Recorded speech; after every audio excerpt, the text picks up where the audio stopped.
to this training video. In this training video, we'll go and cover the programming of your mind presented by Worre. This is all about the education that is extending your knowledge, and with the Worre doing these type of trainings for us, we'll actually have a possibility to learn much more about this profession. Worre is a guy who has been the industry's leading author and also the leading author of this latest book here, 7 Steps to Becoming a Network Marketing Professional, which has become a #1 bestseller recently. And this setup here we will leave over to Eric is programming your mind, and this is the first part that will give you an idea of what's behind the mythology and the psychology of how you actually run a home-based business and how you actually become a very professional in network marketing. Here we go, we leave it over to Eric.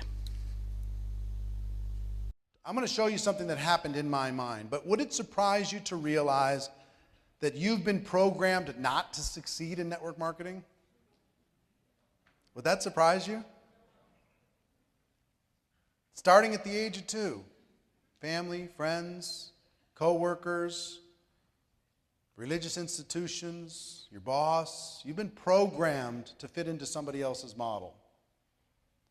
So I want to talk to you about how to reprogram your mind. I want to start this event with how to reprogram your mind for success in network marketing.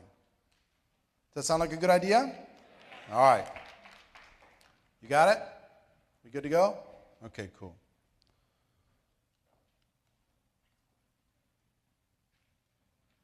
Reprogramming yourself for success. And by the way, this is the fanciest PowerPoint ever, because my nephew did it for me, and he's out working for like Lucasfilms and stuff, so don't think that I put it together, because I didn't, and the rest of the weekend will be very normal. Reprogramming yourself for success.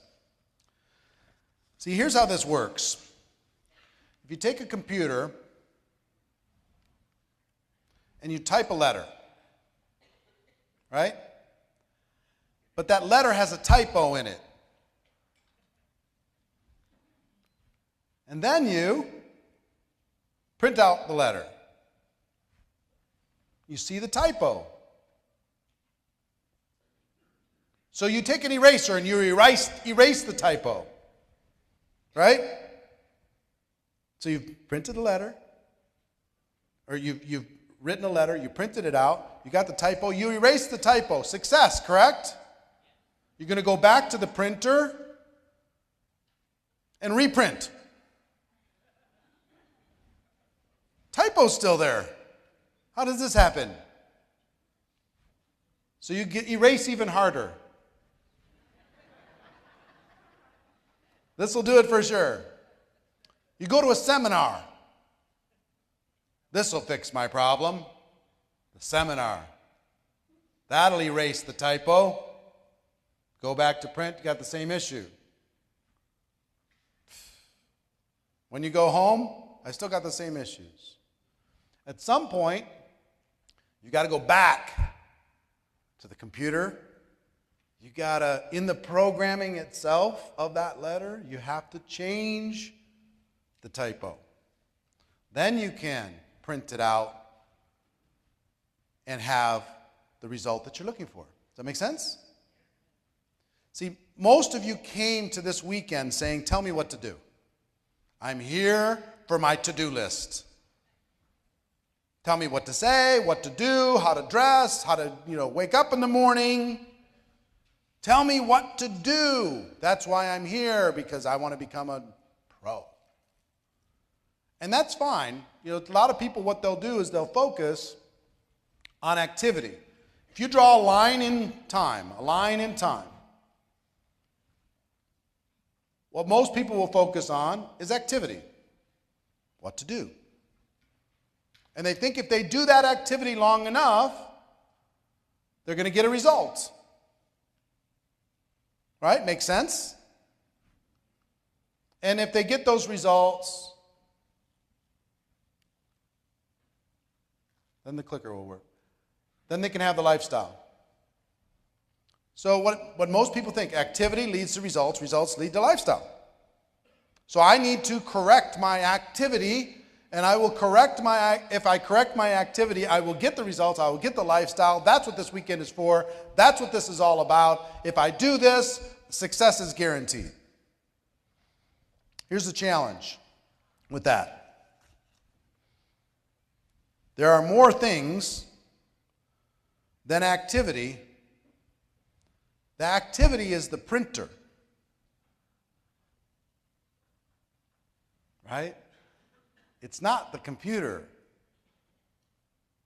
So if you try and fix what's being printed out without going back to the computer, you're only going to go so far. Let me show you what success looks like. If you draw success on a chart, success in network marketing, let me show you what it looks like. Doesn't seem to matter, doesn't seem to matter, doesn't seem to matter, doesn't seem to matter, all of a sudden it matters. Let me show you what failure looks like. Doesn't seem to matter, doesn't seem to matter, doesn't seem to matter, doesn't seem to matter. Whoa, all of a sudden it matters. That's a chart of what success and failure looks like in life, in network marketing, in business. But here's the thing. Before activity, there's something else. Before activity, there is your attitude. See, you'll do the activity as long as you feel like doing it. But when you don't feel like doing it, you're going to stop doing it. So in this environment this weekend, you feel like Superman, you feel like Superwoman. You could do anything. It's unbelievable. But you go back and the kids get in the way and somebody says boo and somebody says network marketing, I think you're stupid, you're making a mistake, somebody quits, whatever. And your attitude goes, what happens to your activity? When your attitude goes down, your activity goes where? Down. And there's something before attitude. What drives your attitude?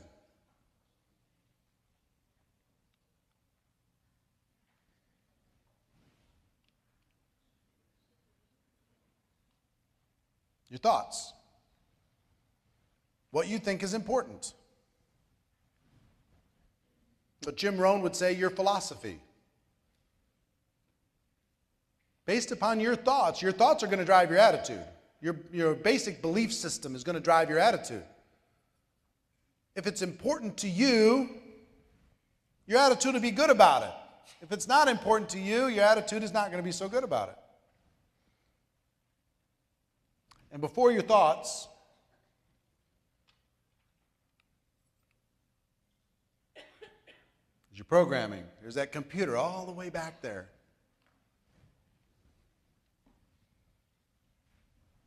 So if you take a look at all of this in a row, you got programming leads to thoughts, thoughts lead to attitude, attitude leads to activity, activity leads to results, results lead to your lifestyle, right? That's how this works when it comes to developing a life inside of network marketing. That's what it looks like. And almost no one deals with the left side of that line. They deal with the activity. And we're going to give you a lot of that this weekend, but I want you to be thinking about the left side of the line because the left side of the line is what's going to drive your success. Activity is fourth in line, not first. If you wonder why you cannot stay consistent with your activity, you're mad at yourself, you're beating yourself up because you just can't stay consistent even though you know you should, this is why. Your programming has an error that we need to adjust. And it might just be a typo. It's not that there's something wrong with you. There's just a typo that we need to change so we can get a different output. We've got to fix the programming to fix the errors. So let's talk about what creates programming. What creates programming? This core level.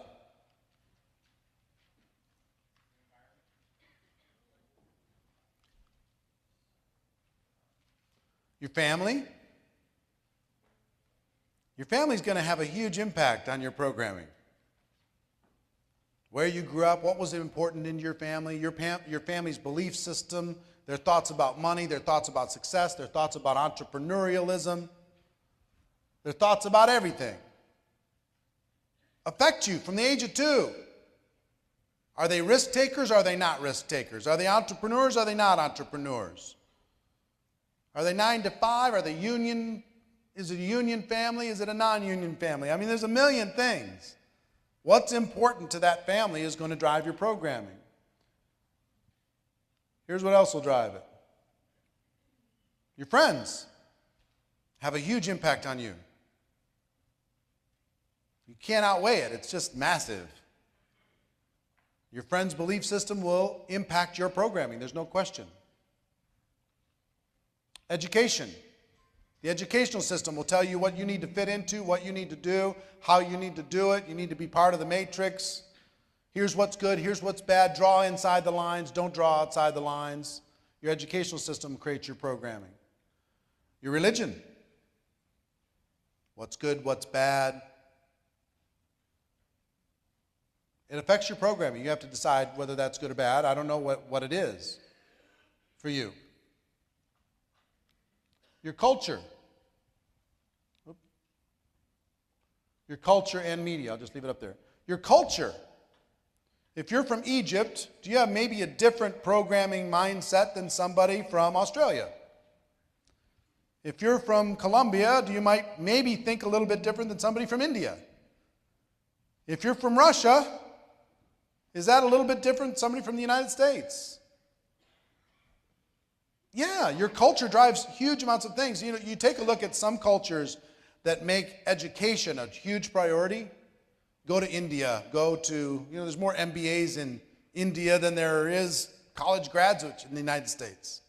I mean, you go to the Far East, education. Some cultures just drive it like crazy. Some cultures don't drive it at all.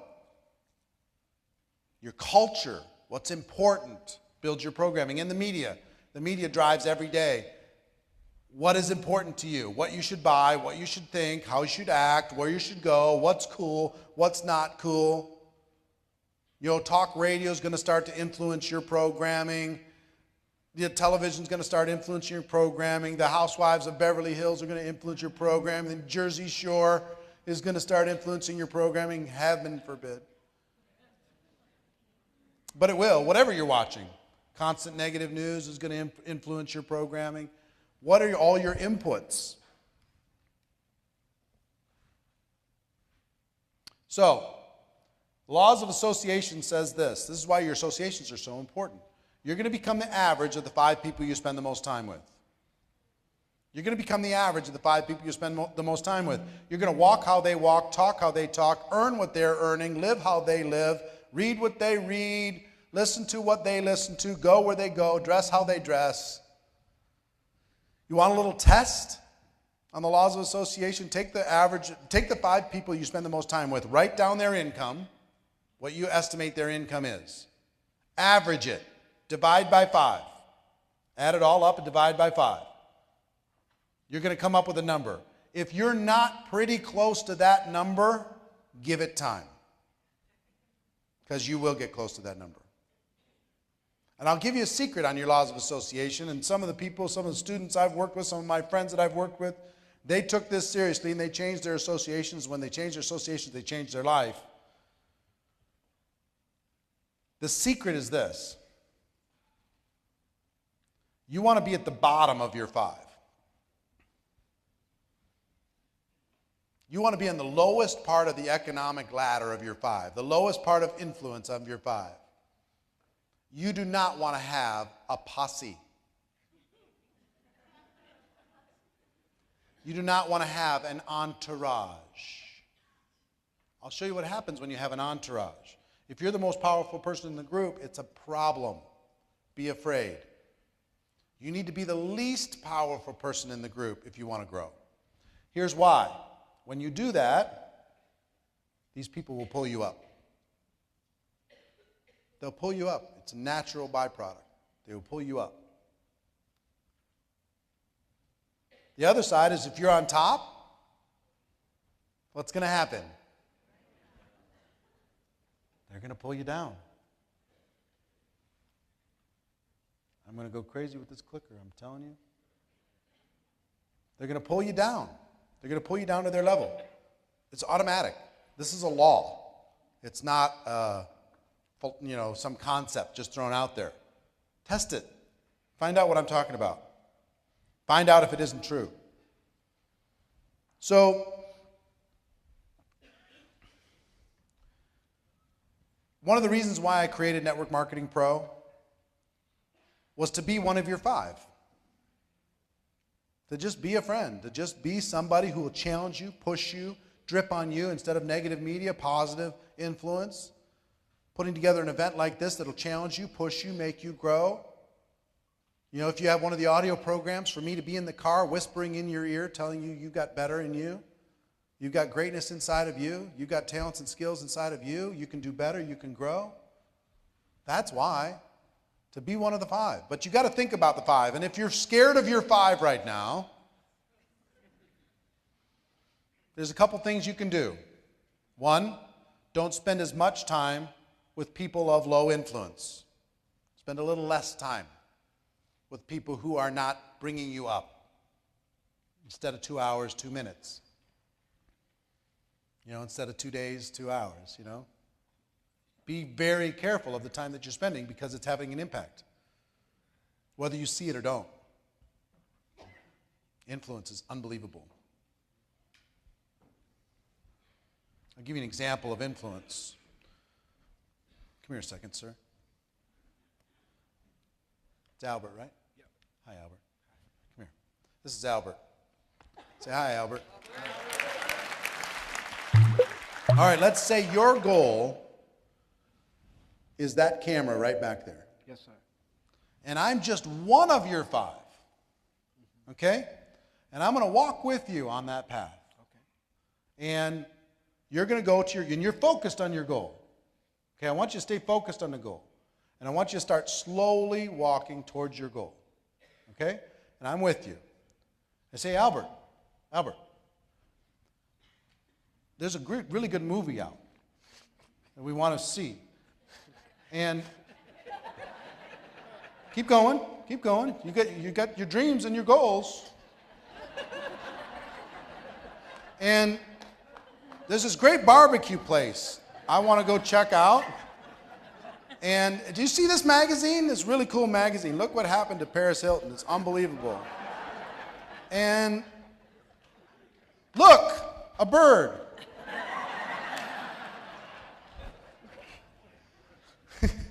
I'm just one.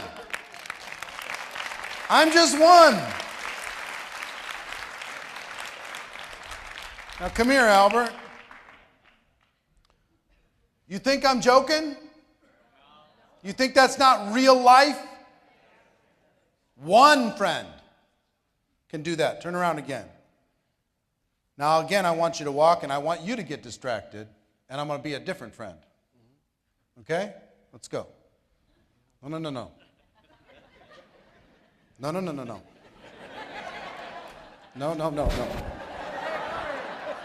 Dude, no.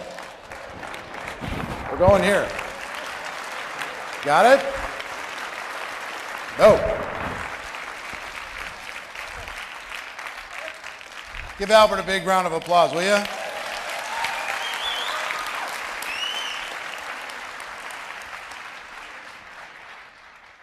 So of those 2 types of friends, what are your friends like? Are they the ones that will force you to stay on track to your dream, or are they the ones that will not only allow you to go off track, but will help the process? You got to take inventory. You got to be thinking about it. This is your life. It's your future. So, one thing you could do is spend a little less time with those types of people, but even a little less time is still dangerous. Can you see just with that example how dangerous a little time with somebody who is determined to take you off track can be? How dangerous is it to go for a person who's struggling with alcoholism and trying to stay in recovery? How difficult is it for that person to go to the bar, even if they're not going to have a drink, they're going to go to the bar to just hang out. Maybe they'll influence the other people towards recovery. How dangerous is that? Life and death dangerous.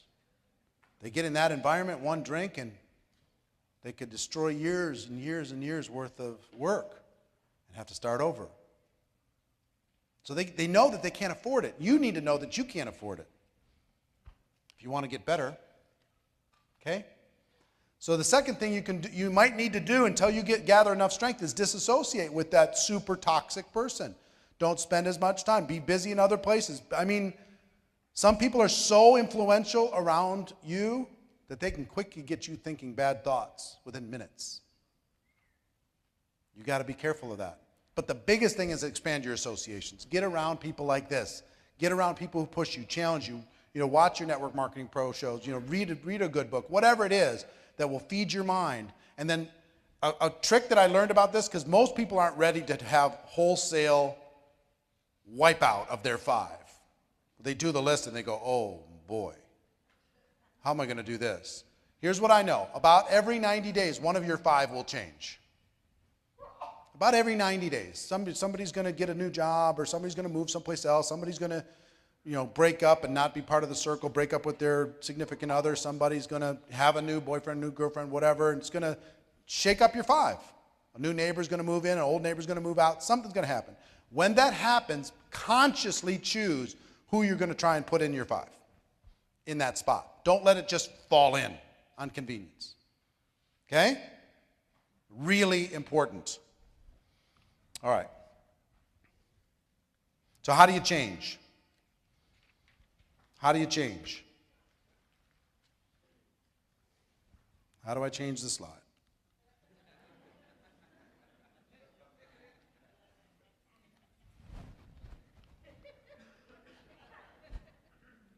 Four-step process to change your thoughts. Number 1 is awareness. You got to be aware of what's happening, who's influencing you, where your programming is going bad.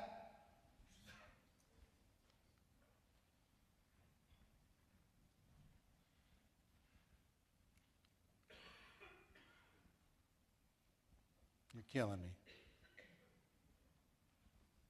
Number 2 is understanding. What do I mean by understanding? What I mean by understanding is, where are the repeating patterns in your life? Once you raise your awareness, you got to be thinking about your understanding.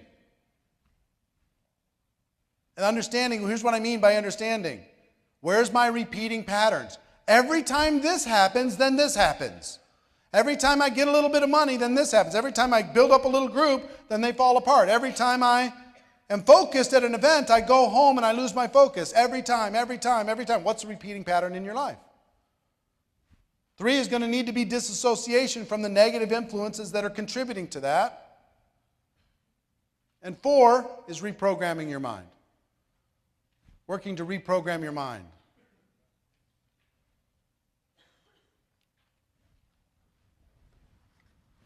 So, your thoughts. It's like, I heard Jim Rohn say, it's like we have a mental scale to determine what's important to us.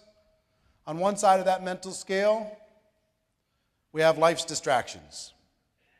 And most of the time, life's distractions win. Your old programming wins.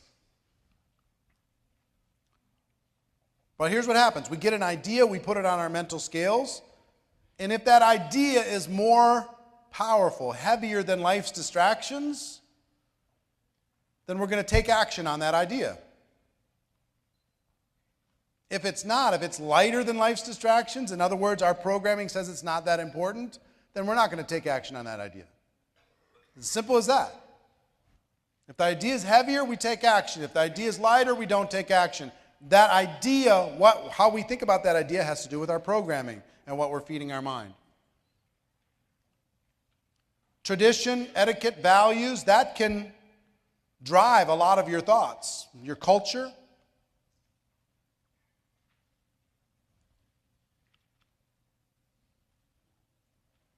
So if you have a thought, you can put it on this scale. And is that thought bigger than life's distractions? You're going to take action. If it's smaller, you're not. Really simple. Really simple. So let's get back to attitude. So we've talked about programming, we've talked about thoughts. Now we get to attitude. We're going to do basically what we think is important. We're going to have a good attitude about what we think is important. So,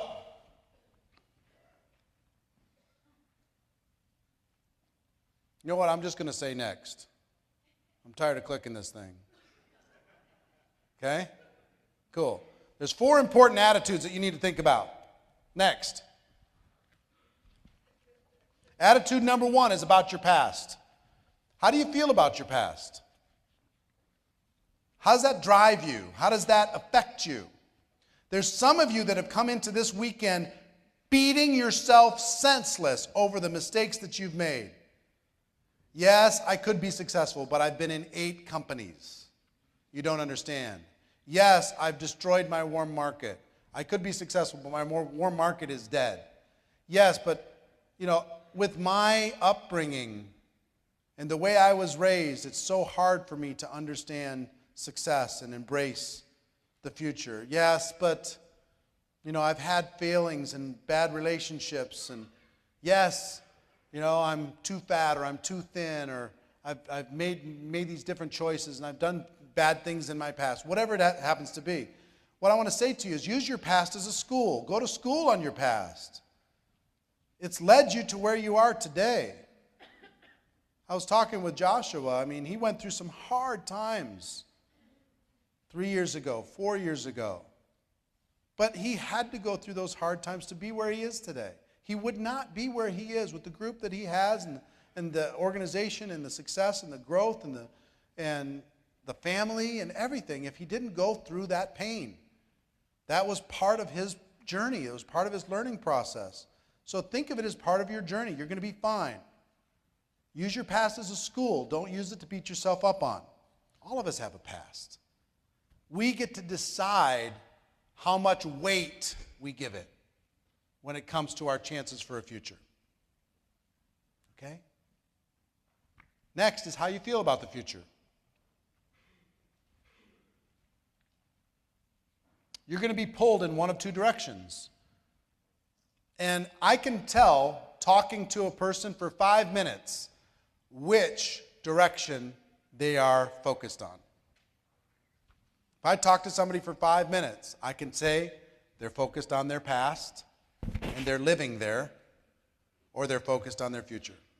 They're focused on what they did, or the failings they had, or the success that they had in the past. And they're not willing to focus on the future. One person that I'm really proud of, his name's Jim Faubert.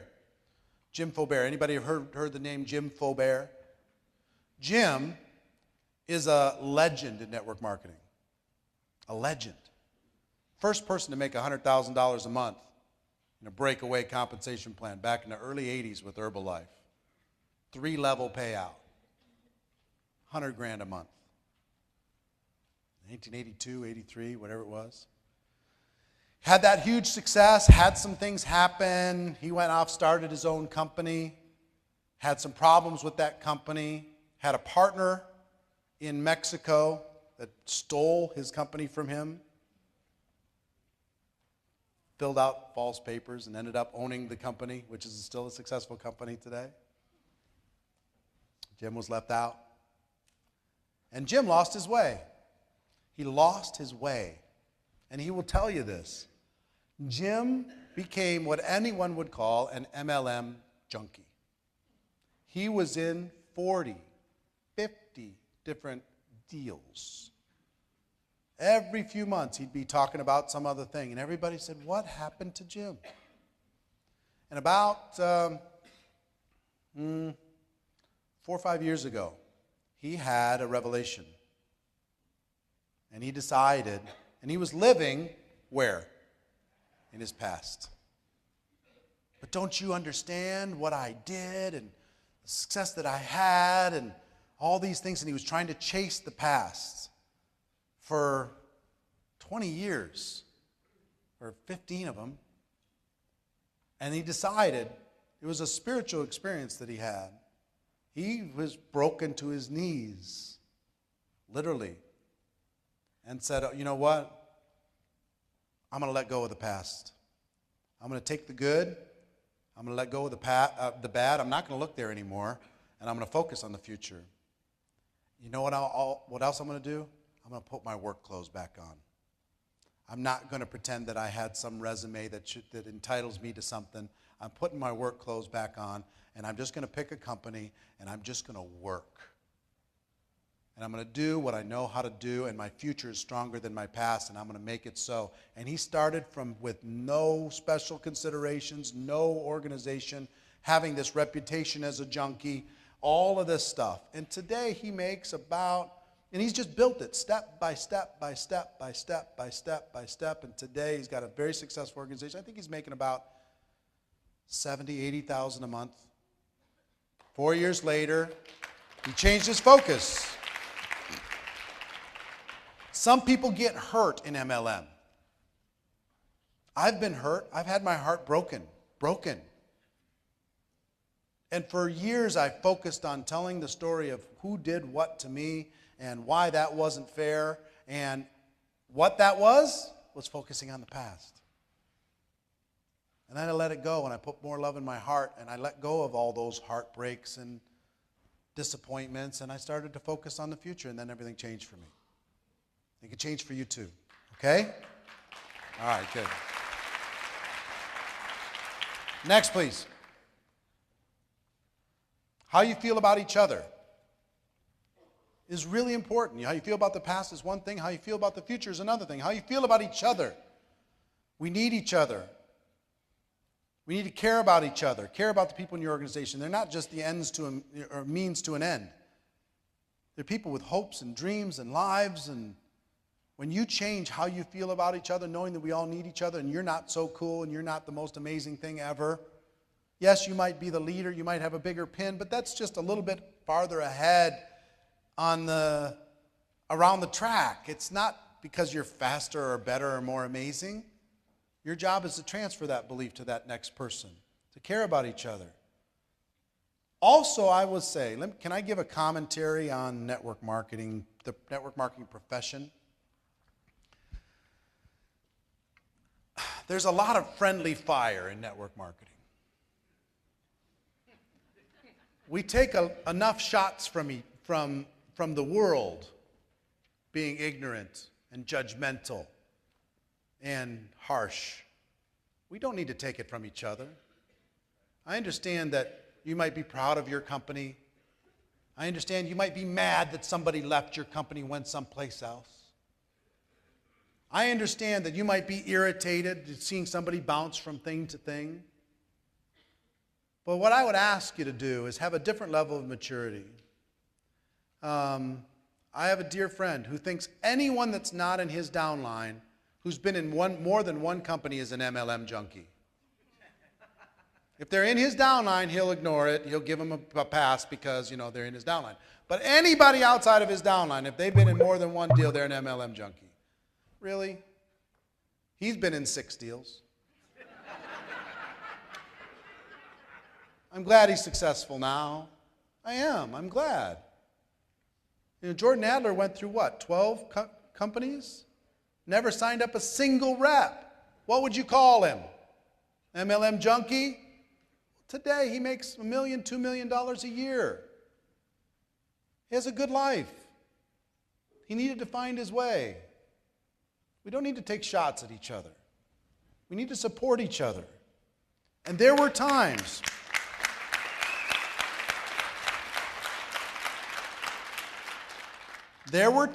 when you needed to avoid Jim Faubert. You needed to be a friend, but don't introduce your world to him because he was in 40, 50 deals. He hadn't found his way. But be a friend anyway. Don't sit in judgment in the little fireside talks and just be talking crap about somebody in some other company because they don't line up with your thing and you're trying to find something to take shots at. Just don't do it. Understand they may have lost their way. Wait for them to find it. Have some compassion while they do. It'll be okay, okay? Can we do that as network marketing professionals? Is that okay? Good. I hate the little sewing circle in network marketing that just loves to sit in judgment like the Greek gods looking down. I hate that. How you feel about each other is important. But here's what's most important. Next, please. How you feel about yourself. Are you willing to give yourself a break? Are you willing to have some compassion on yourself? Are you willing to see a better vision for you? Are you really willing to do what's necessary to forgive you? Hardest person in the world to forgive is you. So tough. We're our toughest critics. Give yourself a break. Give yourself a fresh start. Give yourself a future. Give yourself some encouragement. Give yourself some light. I'm hard on myself. I have to watch it. I'm tough on myself sometimes. It can be dangerous if you get too tough on yourself. Okay, next, please. So we're back to activity. Attitude. We're finally back to activity. Tell me what to do. And let's get back and show you the charts. Go ahead and grow the chart, please. That's what success and what failure looks like. Formula for success. On the top side, formula for failure.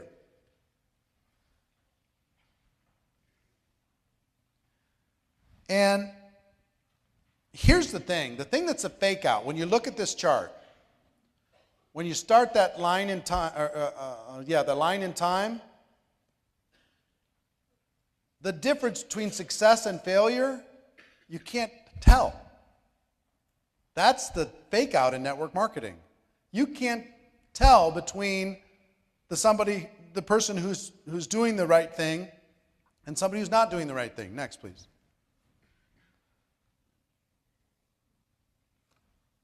Let me give you the formula for success and the formula for failure. If you want the formula for success on top, it's a few simple disciplines practiced every day.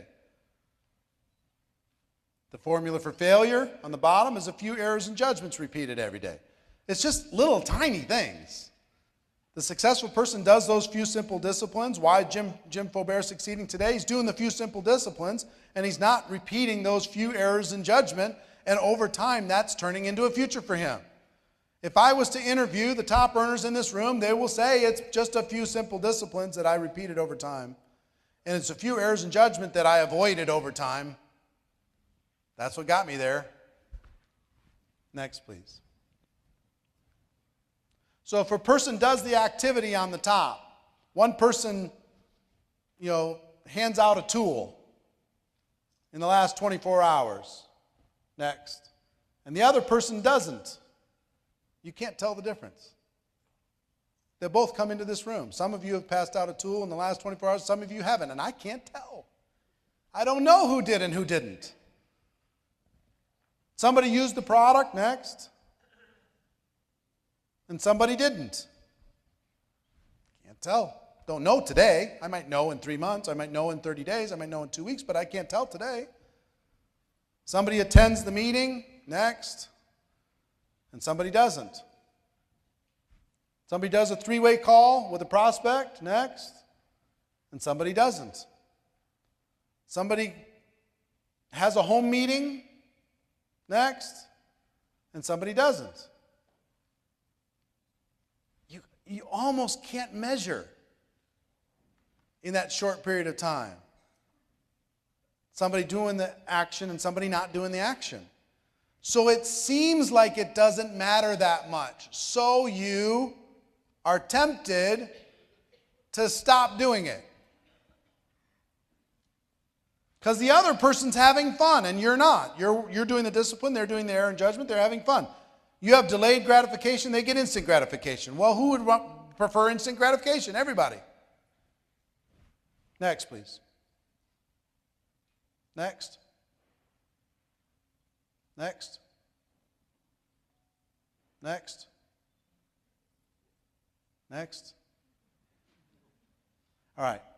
See that top line?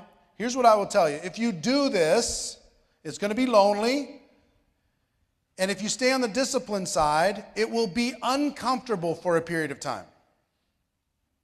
the disciplines every day when nobody's watching, nobody's in the room, nobody's patting you on the back, nobody's encouraging you, nobody's, telling you to go get it, nobody's checking up on you, nobody's watching, it's going to be uncomfortable. Next, please.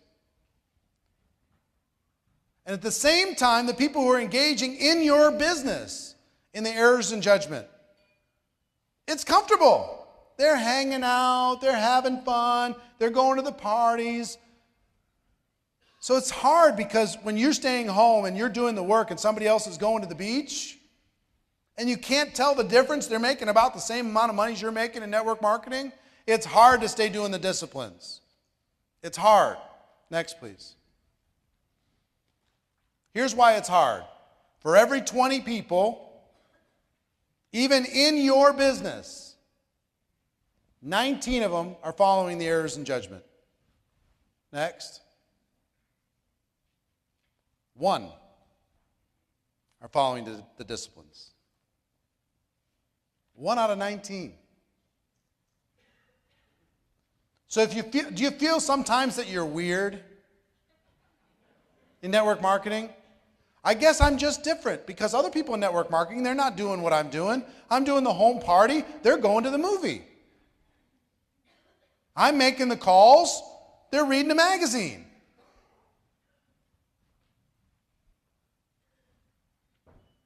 I'm shopping on Black Friday. They're doing a promotion on Black Friday.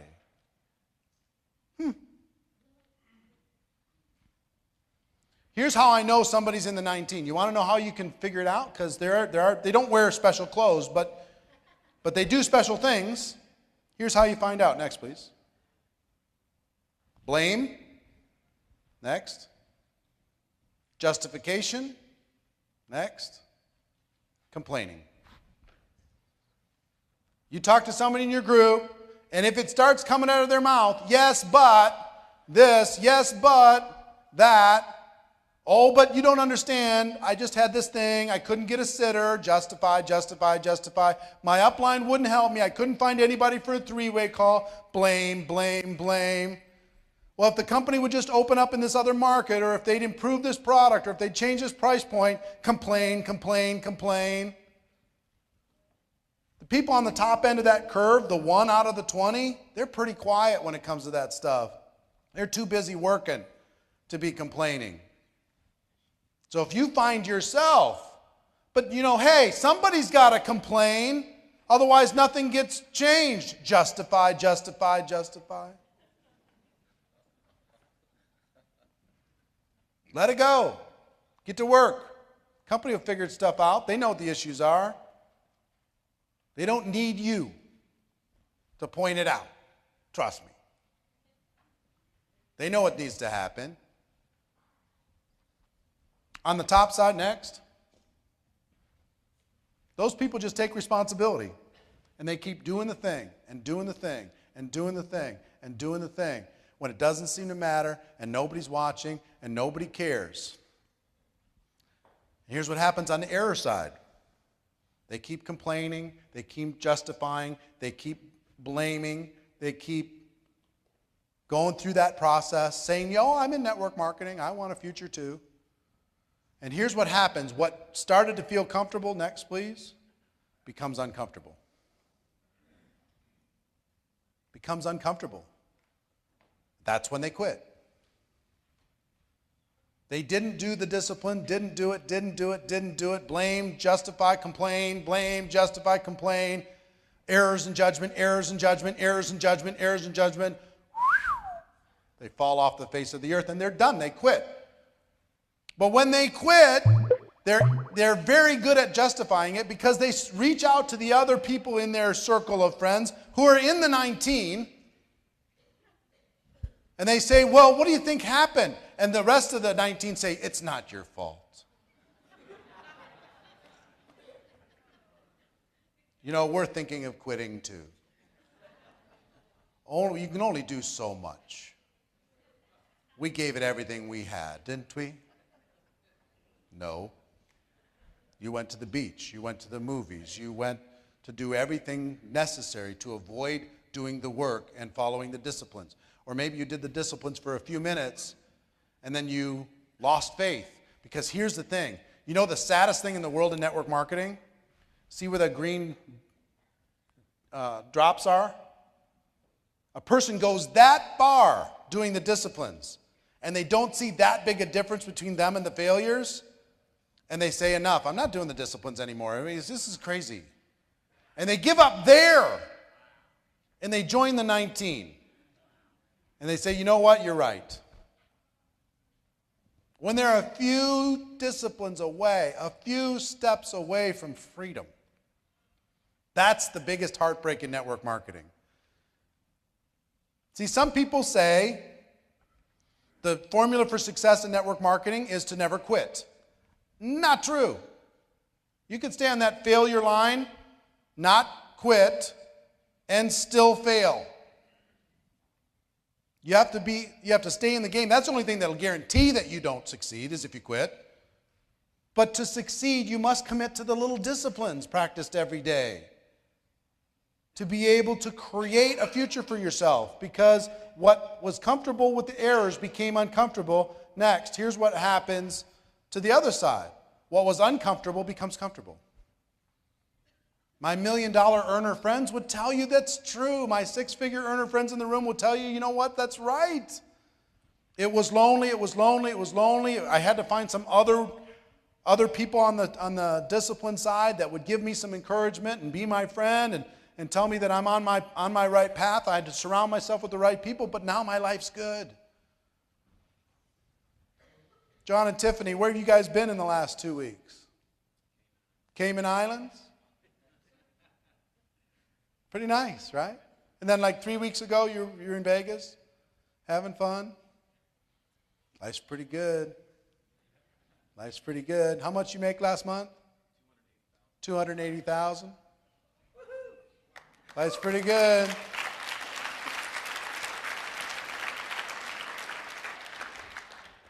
But when you were starting, were you taking some arrows? Were there some days that you weren't quite sure? Were there some days when people were trying to drop seeds of doubt in your mind? Were there other people on the errors and judgment path while you were on the disciplines path? Was it lonely some days? There's no question. But is it comfortable now? Yeah. Don't stay too comfortable. Don't stay too comfortable. Balance it out. Balance it out. Still learning, still growing, still achieving, right? All right, next, please. Is this helpful? All right. Let's talk about results. You know, activities lead to results. Repeating patterns going to lead to what you need to do. Results, if we go back to the timeline, you got programming leads to thoughts, thoughts lead to attitude, attitude leads to activity. Doing those little things when nobody's looking, nothing seems to matter, long enough until it gets comfortable, that's going to give you some results.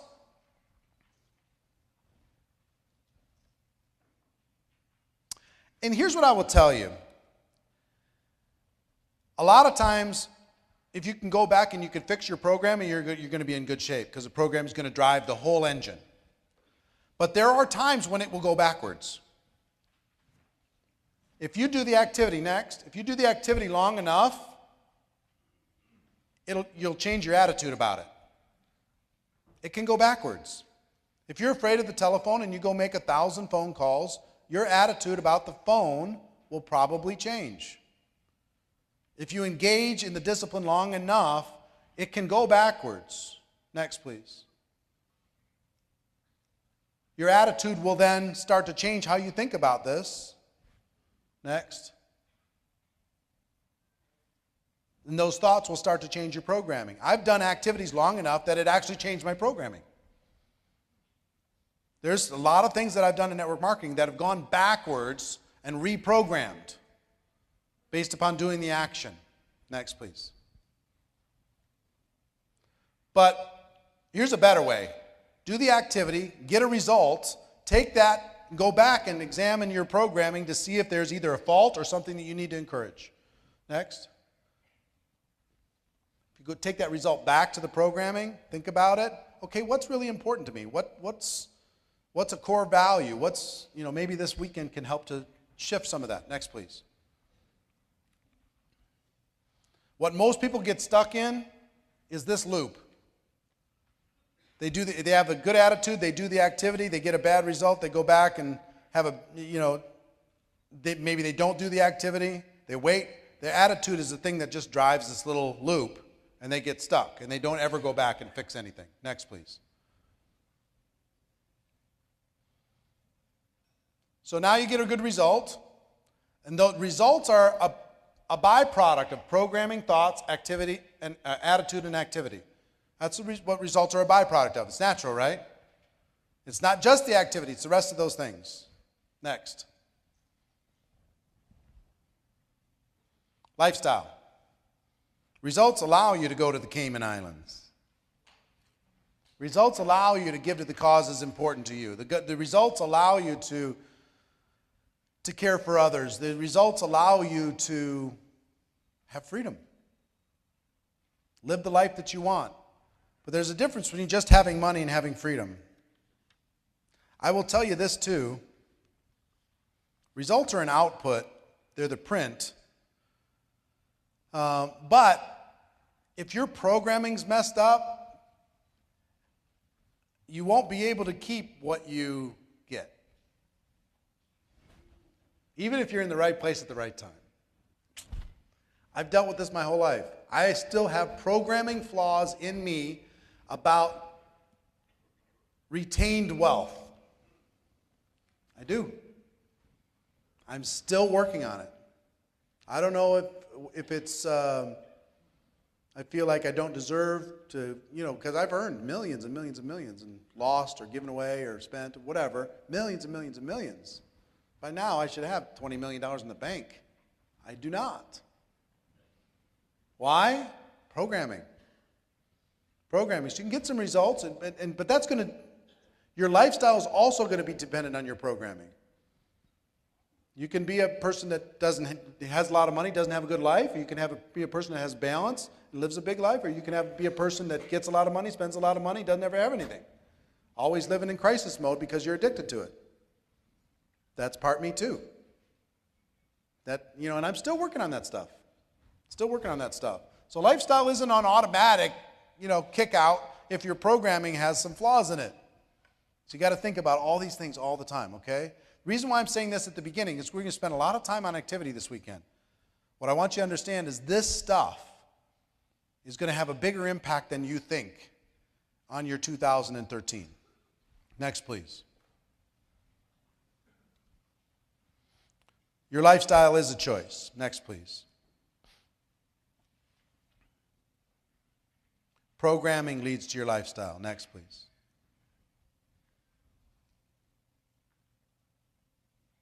Disciplines. When you talk about the disciplines, you talk about those 7 things, or you talk about the things you're going to do every single day. There's only 7 basic disciplines that you need to learn, and we're going to talk about this weekend. Discipline number 1, finding people to talk to. That's a skill. It's a discipline, finding people to talk to. Number 2, inviting. Having them look at your product or opportunity. Number 3, presenting. Letting them know in the best possible way what it is you have to offer. Number 4, following up. It takes 4 to 6 exposures for a person to make a positive decision on average in our business. It's not just a one-time thing. Number 5, closing, helping people make a decision to become a customer or distributor.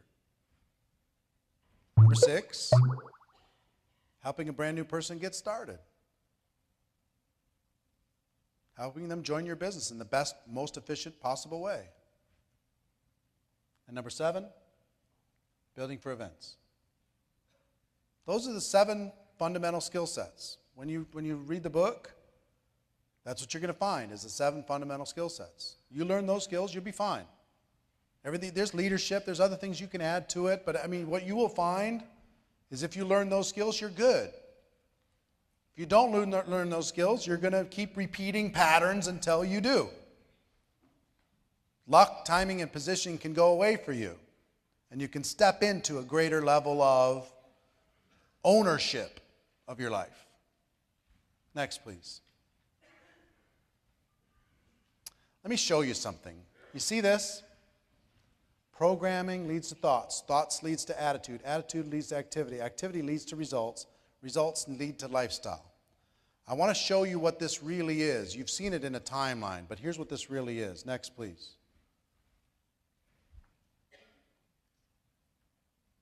This is really a tree. This is how you grow your life. The lifestyle is the leaves, and the branches are the results, and the activity is the foundation. But what do you need in order for this to stand? Next, please. You need the root system that drives deep with the programming, the thoughts, and the attitude that'll give it life, that'll give it stability, that'll give it longevity. If you sprout up and you don't have a root system, what's going to happen? You're going to get blown over. If you focus on the programming, the thoughts, and the attitude, and we will drive the activity today to build a solid redwood tree. And then those results are going to start to sprout out. And the lifestyle, all those leaves on the tree, all those lives you were able to touch, all those people you were able to impact, everything that's been able to happen for you. You ready for that? Yes. All right.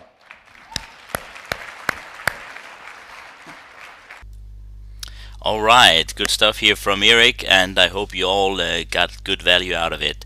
You can now tick off this first video of this series of videos of the Getting to Know the Network Marketing Pro training sessions, and the next one here is GoPro's #1 video, which is covering the first of the 7 steps in becoming a network marketing professional, finding prospects. So go ahead and look into that video. Talk to you soon.